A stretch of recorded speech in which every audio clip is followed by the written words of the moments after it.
I finally learned his name. Victor. At every moment of every day, we are surrounded by hidden forces beyond our darkest dreams. All we need is a sacrifice.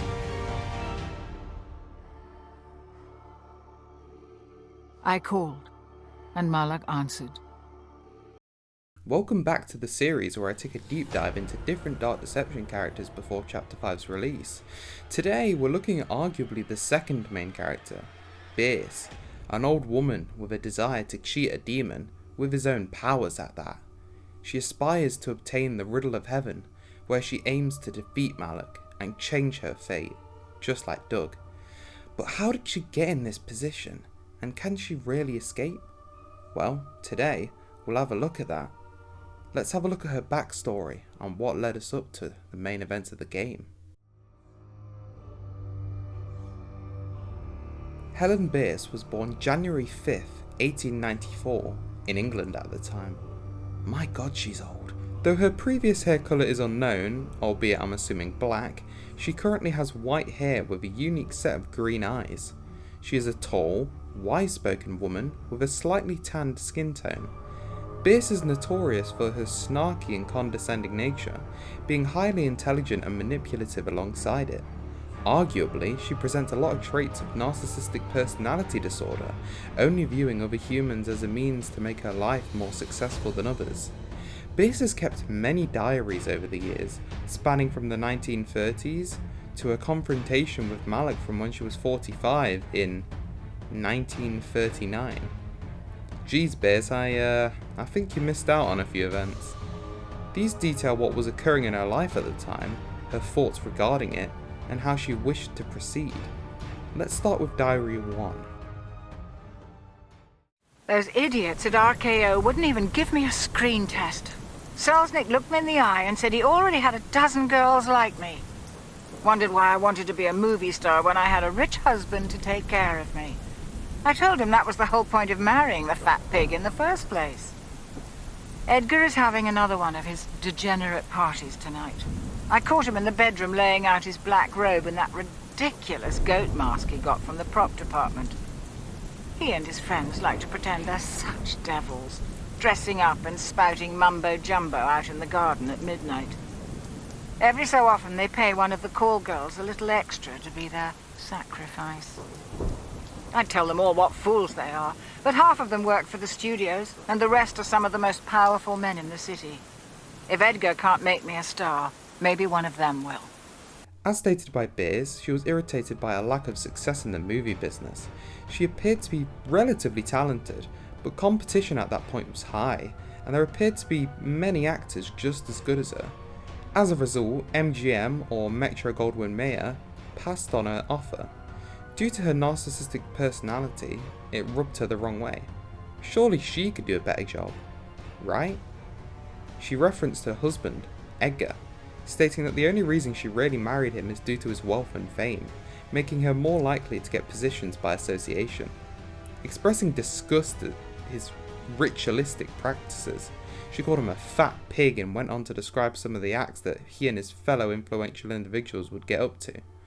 At this point in time, it meant nothing to Bierce. She was unhappy and had a deep desire for more. There was someone new at the party last night. A dark, handsome man with a strange accent. I took him for a European. Maybe one of Lagos's Hungarian friends. He didn't seem all that interested in the festivities. Didn't drink or even take much notice of the girls. When the robes came out and the warlocks headed out into the garden, he seemed more amused than anything else. Somehow, we ended up out on the veranda, sharing a smoke and listening to the drunken chants echo across the hills. I finally learned his name. Victor. At some point in the conversation, I asked him what he thought about black magic. I suppose I was trying to shock him, or maybe it was just the djinn talking. He said that people took such things seriously where he came from. There were all sorts of stories about those who sold their soul in exchange for wealth, power, and fame. I laughed in his face, told him I didn't believe a word. He said it didn't matter what I believed, only what I wanted, and what I was willing to do in order to get it. After some time passed, Bierce was introduced to a new individual, Victor. According to Bierce, he presumably came from some Eastern European descent. Different from the other men, he stated that practices like these were influential and serious where he originated from, and that people have sacrificed many things for their desires. This intelligent man presumably intrigued Bierce, who stated she didn't believe him, though she couldn't deny her interest. I had my first screen test today. MGM called out of the blue and asked me to come read for a part opposite James Cagney. I barely remember how it went. I think I stumbled over most of my lines, but no one cared. They loved me. Every single person on that lot hung on my every word. It all happened just as Victor said it would. I've learnt so much over the last few months. I didn't want to believe at first, but Victor has shown me time and again. At every moment of every day, we are surrounded by hidden forces beyond our darkest dreams. They watch, and they listen. And if we call to them with the proper words at the proper times, they will respond. And if we give them the gifts they crave, they offer gifts in return. Victor has shown me the ritual. I know all the words by heart. All we need is a sacrifice. None of Edgar's tramps will do. But the maid has a daughter that might do nicely. To Bierce's shock, MGM contacted her stating that they wanted her for a screen test. Despite messing up her performance, it didn't matter. It turned from a lack of skill to a quirky personality. In the time span between Diary 2 and 3, Victor has proven his beliefs to Bierce and why they are real, with this being the final nail in the coffin. Stating her knowledge about dark forces and their intentions, Bierce now wants to perform a ritual to grant her darkest desire. However, she needs a sacrifice. Opting for a youthful soul, she chooses the maid's daughter. A shockingly disgusting act, but one out of curiosity and endearment to this new spiritual world she discovered. The feel of the knife in my hand. The words of the ritual echoing across the ballroom. The crash of thunder and the screams of the sacrifice. It's been a month, but every detail is still etched in my mind, as though it happened only last night. I called, and Malak answered. He listened to my plea and tried to bargain with me as Victor said he would. There I was, knife in hand, dickering with a demon, while a girl's blood soaked into my slippers. Finally, we came to an arrangement. 7 years and a day. After that, my soul was forfeit. I told him he was welcome to it. The phone hasn't stopped ringing since. Every studio wants me. I've entertained movie stars, politicians, and industrialists. Edgar doesn't know what to make of it, and I don't much care. I've got what I want. I don't need him anymore. Victor has disappeared. The day after the ritual, he emptied out his apartment and left. No one knows where he's gone. Having now murdered the girl, Bierce faced Malak for the first time, presumably neither knowing what would end up happening between them after. After bargaining a deal, mid-crime scene, they both came to a consensus. For 7 years and 1 day, Bierce can have all the fame and publicity she wants. Endless deals, endless worship, but not endless time. When the time is up, Bierce's soul belongs to Malak. Not thinking it through, or rather not valuing her soul, Bierce happily accepts the offer. After receiving all this praise and attention, she's elated. It fuels her narcissistic supply. With this attention, in her mind, Edgar is no use to her anymore. She has to get rid of him. Strangely, however, Victor is said to have disappeared. This fuels some speculation that Victor was Malak taking on a form to try and egg Bierce on into making a deal, just like in the books. Selznick wants me in his next picture. Says he'll give me anything. I told him I won't get out of bed for less than $5 million, and if he wants me on set, he'll get Bogart to star with me.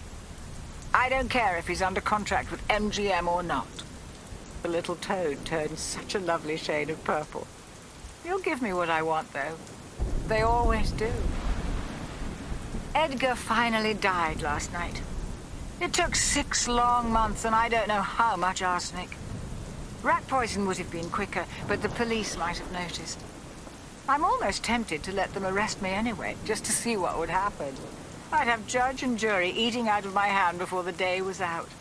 The reporters would have a field day. Finally, a breakthrough in the search. There are rumors of a ring called the Riddle of Heaven, somewhere in China or possibly Tibet.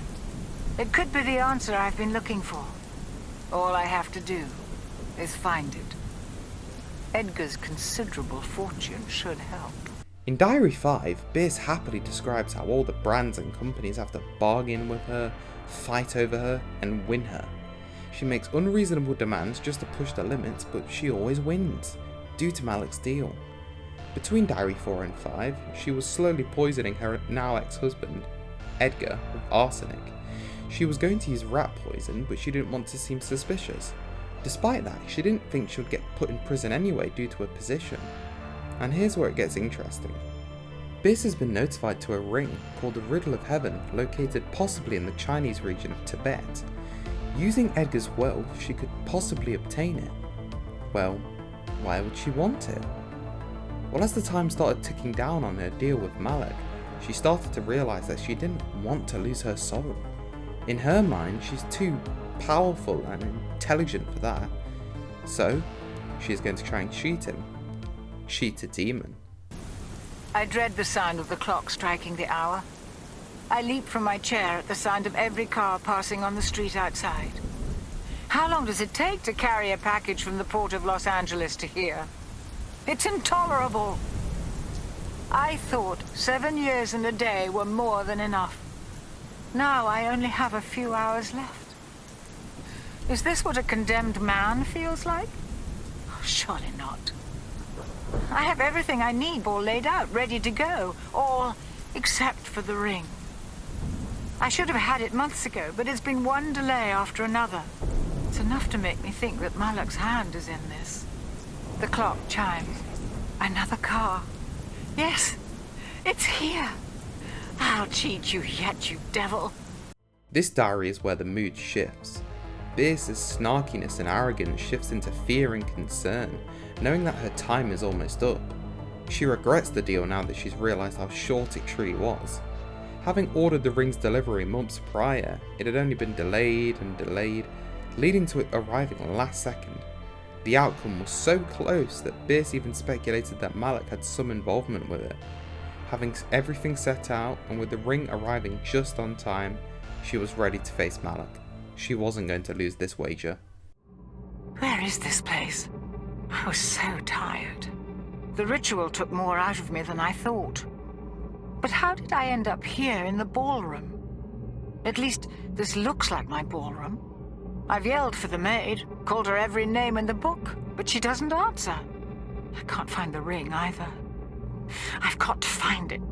There are a number of doors in the ballroom that I don't remember seeing before. I'm going to try them to see where they lead. In this diary, Bierce almost exhibits signs of amnesia. She's aware that she did try the ritual, but she cannot remember any specific events, only that it tired her out. Now in the ballroom located in the game, she noted that she's now isolated, with no maids coming to help.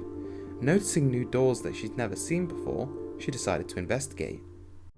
You think you had the last laugh, Malak? I'll show you. You'll not drag me to hell without a fight. I must have died. And now he's trapped me here in this purgatorial nightmare. If this isn't hell, it's as close as I ever intend to come. We seem to be at a stalemate. Malak can't get at my soul, and he has taken steps to ensure that I can't get to my ring. The pieces are scattered throughout this prison, held behind fields of magical force. I've tried 12 times to get at the ring pieces, but Malak has them guarded. First, it was giant spiders. Then rats. Then Edgar, wearing nothing but a diaper and his goat mask. The demon knows my deepest fears and is using them against me. Diary 8 is where we really get to see the present day. Bierce realises her situation and vents her frustrations at Malak. She's in somewhat of a grey zone between life and death, now being in her own pocket dimension where Malak cannot reach her. However, she cannot access the ring as Malak has shattered the majority of the pieces and scattered them across multiple dark dimensions with monsters to guard them. They are at a stalemate, with the monsters ranging from spiders to a deformed version of Edgar. Bierce doesn't want to face the horror, but she can wait for someone else to do it, right? A woman came to visit me. She appeared out of thin air right in the middle of the ballroom. She took one look at me and knew who I was. Said she knew all about the legend. The legend? The little fool claimed she'd found my ring at a pawn shop in Studio City. A pawn shop? She said she'd unlocked the secret and it had summoned me. And then she said she wanted to make a deal. She wanted to be a star. I sent her through one of the doors. Told her that if she could bring me the pieces of my ring, I'd make her wishes come true. Whatever was on the other side tore her apart in 2 seconds flat. All that's left of her are shards of her soul scattered throughout the halls. Stupid cow. I knew she didn't stand a chance, but that was the closest thing to entertainment I've had in a long time. And there someone came. To Bierce's surprise, a woman arrived in her ballroom, claiming that she had heard of Bierce's legend, having found the ring at a pawn shop, shockingly summoning herself into the dimension in the process. The woman, just like what Bierce did to Malak, wanted to make a deal, wanted to be a movie star. Figuring out a way to manipulate the situation, Bierce agreed by telling her only if she could get the ring pieces for her. When the woman entered a nightmare, she was eviscerated almost immediately. Bierce found it amusing, but also frustrating. Getting the ring will be harder than she thought. And that's the final diary we have access to. As you can see, Bierce progressively began to dabble more and more into the spiritual hell due to the influence of Victor, who could be associated with Malak. Now, she is entrapped in her pocket dimension, waiting for someone to get her the ring. With Doug now in the mix, that is looking incredibly likely. Let's look at how Bierce is described by other characters.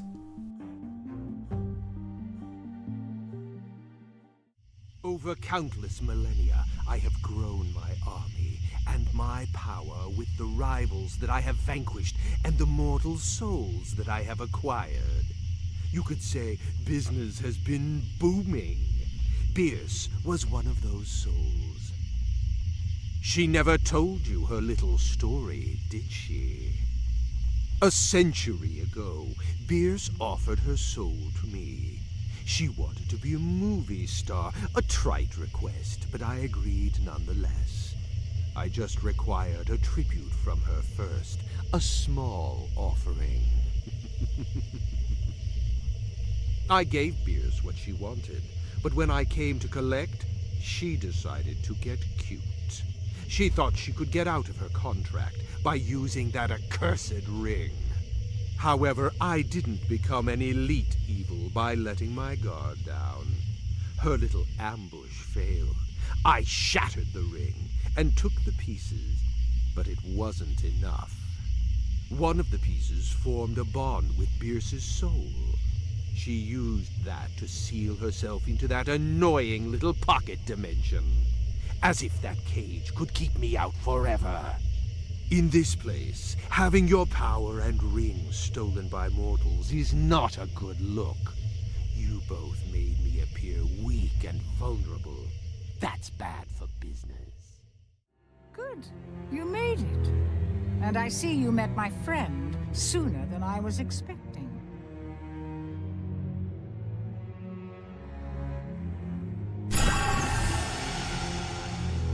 Bierce.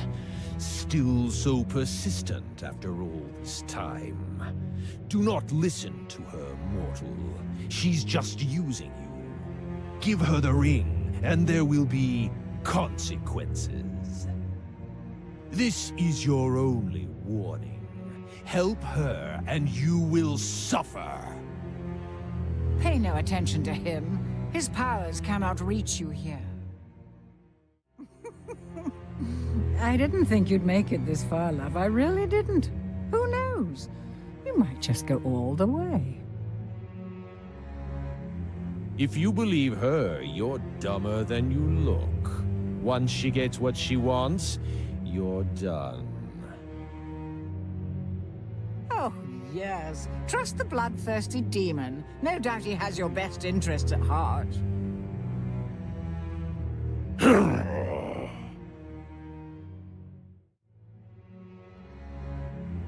It vexes me greatly that you're still here, mortal.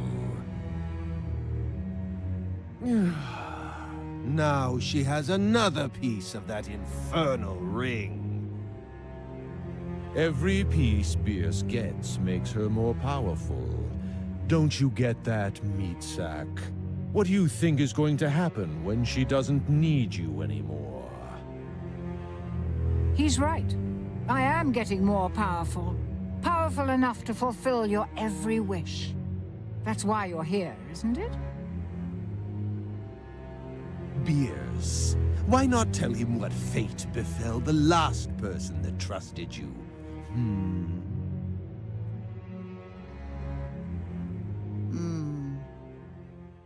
You're only delaying the inevitable, Bierce. You can't keep me out of your little pocket dimension forever.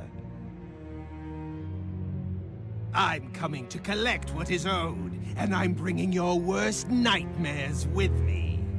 You and the mortal are both going to pay, with interest. You give her that ring piece, and you're going to regret it. More lies and empty threats. You expect him to trust you when you've tried to kill him at every turn? Enjoy your moment. It won't last. What difference does it make? Bring the piece here, love. You are becoming quite opportunistic, mortal. How fortunate for you that I was already occupied with more pressing matters. That will not happen again. Thanks to the two of you, dangerous forces are now in motion. You are disrupting my business, and I cannot afford to allow your insolence to continue any longer. Next thing you know, he'll be pleading with you. That's because he's losing. Soon the ring will be mine again. Did you miss me, Bierce? You idiot! You let him in! Do you realize what you've done? Don't be so hard on the poor boy. I marked his mind. No, he resisted, but there was nothing he could do to stop it. You always knew this moment would come. Is that so? I guess I should thank you then. If I finish you off here, getting the rest of the ring pieces will be much easier. Even this fool won't mess that up. How naive! Even now, you really believe you have a chance. You think you can claim me, Malak? I'm not as powerless as I was before. You've always belonged to me, Bierce. Nothing will change that. How does it feel, demon? To be beaten and at my mercy for a change. You think you're so clever, and yet somehow I always win. Beaten by a mere mortal.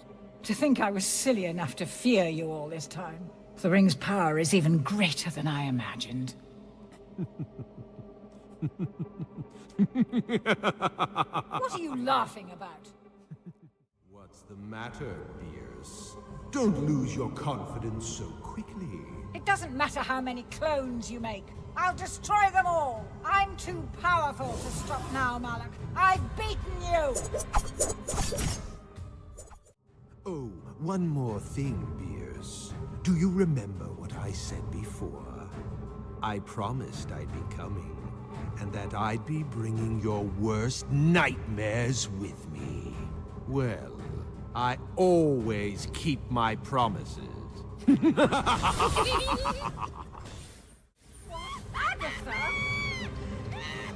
No! Get off me, you little brat! Don't you dare touch me! What? You're not happy to see her again? Aw, does it hurt, Bierce? should have stayed out of my room. Not sorry at all, are ya? Well, that's okay. An apology isn't going to save you. I'm gonna help Daddy tear you apart, piece by piece. It'll be fun. It was necessary. I had to do it. Ah, yes, and it was beautiful work. I enjoyed your little offering. Too bad you refused to know your place. Can I stab her face? Yes, yes. There'll be plenty of time for that. But first, let's get what we came for. You filthy demon. Those are mine. He's taking the ring pieces. If you ever want to see them again, get up right now and stop him. No! Those are mine! This is not over, Malak. I won't let it end this way. Jeez, are you still whining? Shut up and die already! You think you've won, Malak? You don't have them all. The one I took from you that day. What? How did you bind that one? I will always have it. Be gone from this place, demons! You're only delaying the inevitable. The outcome has not changed. I can see in your eyes that he told you something. Was it about me? Malak told you what I did, didn't he? That I'm trapped here. That I cheated him. Well, so what? He's a demon! I'm not proud of what I did. I lived in an era that was full of cruelty, and I was consumed with my desire for stardom in order to escape it. That desire led me down a dark path. Surely you can understand that, right? Malak wants our souls. I just want to get out of here. And I meant what I said when I told you I'd give you a new life. Oh, and Bierce, I know you're there, peering through your little puppet. I'll be settling matters with you very soon. Doesn't look like Bierce has your back, huh, buddy? Like Bierce, you are an abomination. I can never let you return to her. This place will be your grave, and you always will be. Whatever you're grasping for so desperately will always be just out of your reach. She won't be able to change that either. Regardless, Lord Malak has greater priorities to deal with than one defiant mortal soul that refuses to descend. We will win his favor by ridding him of your intolerable presence once and for all. You simply refuse to die! It's extremely irritating! But I always hedge my bets, so I'm going to make you an offer. If somehow, despite my best efforts to kill you, you still manage to survive and complete the ring, it would be in your best interest to just hand it over to me anyway. Why? Because I'll match and exceed Bierce's offer. I'll let you go, and I'll give you that new life you want so badly. I'll even make you young and rich, with your wife and daughter exactly as you wish they could be. Everything you ever wanted for as long as you live. After that, your soul is mine. A small price to pay, given your circumstances. It's a better deal than you'll get from her. I promise you that. Think about it. If you survive.